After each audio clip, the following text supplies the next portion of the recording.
And sometimes, God works in us the same way. No? Sometimes, we feel like nothing is happening.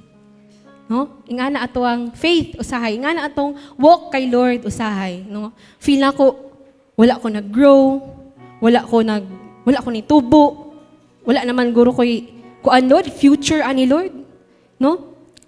Our prayers seem quiet, our growth feels slow, our progress seems invisible. But God is not wasting the season. He is strengthening your roots, no? That's why, if naa ka sa imong waiting season karon, God is growing your roots. Ginapangugat ka ni Lord. Amen? No? Ana pagay diri no, if your roots are shallow, trials will break you.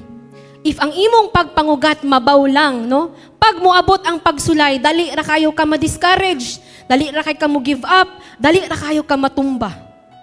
But if your roots are deep in God, trials will only make you stronger. No? Pag lalom ang imong pagpangugat dira kay Lord, pag moabot ang pagsulay, it will give you strength. You will grow.